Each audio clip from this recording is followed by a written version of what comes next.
Hey everyone, it's Susan Pierce Thompson and welcome to the weekly vlog. Okay, this week we're going to be answering a question from Brooke, who sent in a great question.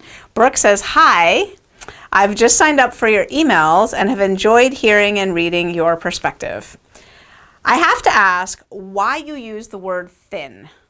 Thin is such a loaded trigger word in the diet landscape. It would seem to me that you would be more likely to use the word fit or something similar.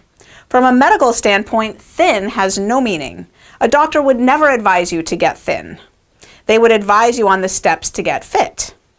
Your fitness levels factor in your heart rate, your cholesterol, your hormones, etc. Even if the intention is the same between the two words, they really do imply a different meaning. Furthermore, someone that is thin may have terrible health and fitness. Isn't the goal to be healthy?" And then she provides the Google definitions for thin, which means to make someone smaller in width or thickness, and fit, which means to be the right size or shape for. I can't imagine I'm the first to ask this question. I haven't had time to search your website for a similar topic, so I'm sorry if this is redundant. Thanks, Brooke. Oh, Brooke, what a great question. And actually, it was just very recently that I talked about the issue of, like, do I really need to be thin to do, but this is kind of a different angle on this, so bear with me. It sounds similar, but no, this is a very different way of getting at this idea. So yeah, let's talk about thin. It's actually, no, it's not fit and it's not healthy. I might be stunning you here, but I really do mean thin, not fit, not healthy. And here's why. Because and I also want, first of all, let me say this. I beg to differ. In the medical landscape, thin absolutely has meaning in the following way. I was not that long ago consulting with a medical physician who specializes in obesity medicine, board certified in obesity medicine, and we were talking about publishing a paper on the efficacy of bright line eating. And I was saying, well, we want to present about how people's diabetes goes away and their, cholesterol comes down and their heart rate, gets better, and, all these things, right? Their blood pressure gets better. And he said, no, actually, Susan, you just need to show that people are losing weight, because in the medical literature, we know endless studies show that if people just lose weight, all of that improves. Like, we all know that. If you can just say, people do my boot camp and they lose on average 17 to 20 pounds, that's all you got to say. Doctors know that that means their cholesterol improves, their blood pressure improves, their heart rate improves, they have less joint pain, et cetera, et cetera, et cetera, et cetera. Weight loss in and of itself is correlated with all of those positive outcomes. So actually, Brooke, I beg to differ. Getting thinner really does mean something in the medical literature. So why is it not fit and why is it not healthy? Before I even get there, I want to say one other thing, which is that if I had my druthers, it wouldn't be as catchy, but it wouldn't be thin, it would be right-sized body. So happy, right-sized, and free. But thin just sounds better, so it's happy, thin, and free. But it wouldn't be fit and it wouldn't be healthy. It would be in a right-sized body. So right-sized. So whatever that means to you. Again, I'm not the thin police, believe me. So, there are people at my size, 5'3", who are happy, thin, and free at 140 or 150 pounds. I'm fine with that, and then there are people at 5'3" who are happy, thin, and free at 100 pounds. I'm fine with that too. So whatever's right-sized body for you. I'm not the thin police, you figure that out, but right-sized body. So why is it not fit or healthy? So it's very much not fit. So in the pursuit of getting fit, people do all kinds of crazy things. So I know somebody, and she, works really hard to not do this, but at the moment, she runs 6 miles every day and she binges on fruit. She's getting fitter, but she's not happy, thin, and free, because happy, thin, and free is a state of mind. It's a state of soul. It's a state of being. It's like, I'm right with food and I'm right in my body. I'm good in my skin. So it's also not just thin, it's happy, thin, and free. You can't have the thin without the happy and free. Believe me, as a former hardcore methamphetamine addict, you don't just want to be thin. You want to get it the right way by eating the way we eat in Bright Line Eating. Now, Brooke, I know you're new to the community, so you probably haven't seen the way we actually eat here on Bright Line Eating, but we eat abundant quantities of vegetables, no sugar, no flour. Our food plan is incredibly healthy, so if anyone's doing Bright Line Eating, they're going to get healthier. They may not get fitter, but that's partially because I really believe that the key to living in a right-sized body long-term is to postpone exercise, forego exercise during the precious, brief period of weight loss. Get your weight off and then look at getting fit later, because we don't have enough willpower or enough bandwidth to do both at the same time. And people, when they try to get fit and get thin at the same time, they don't get anywhere. That's why over 99% of the population that's trying to lose weight is not going to be thin 5-10 years from now. That's just by definition. No one is succeeding out there. Almost no one, right? A rounding error, 1% or less than 1% of people are succeeding.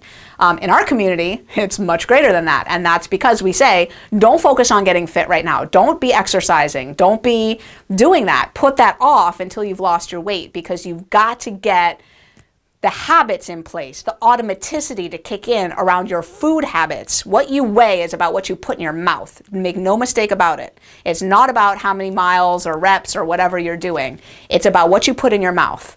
So you've got to get systems and habits and automaticity to kick in for you, which takes a little while. You've got to break decades of bad habits and establish dozens of good habits, and that's a big ask. So you want to put getting fit off for later. So it's not happy, fit, and free. It's not.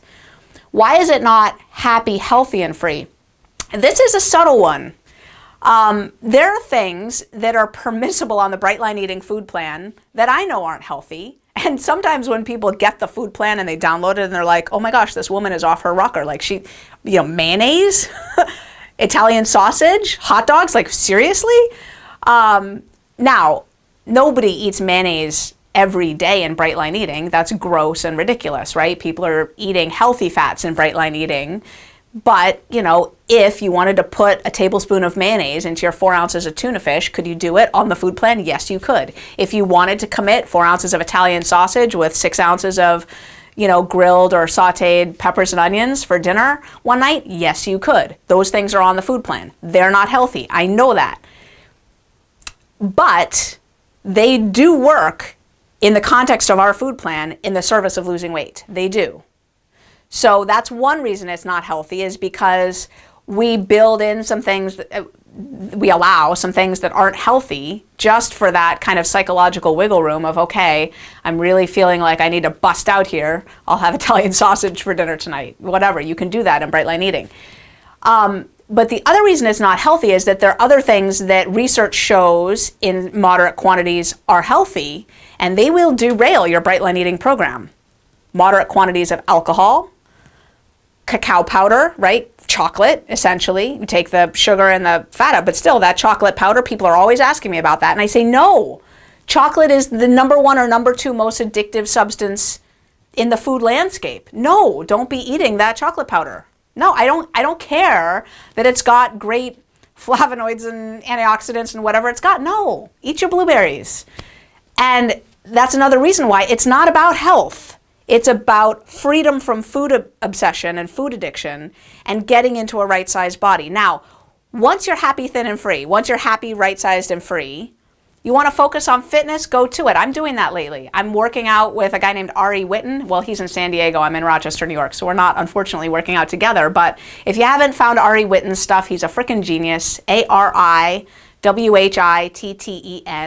He's a fitness guru. He's my trainer. Love the guy to bits. And he's brilliant. And he's all about getting fit and increasing people's energy. It's a different thing.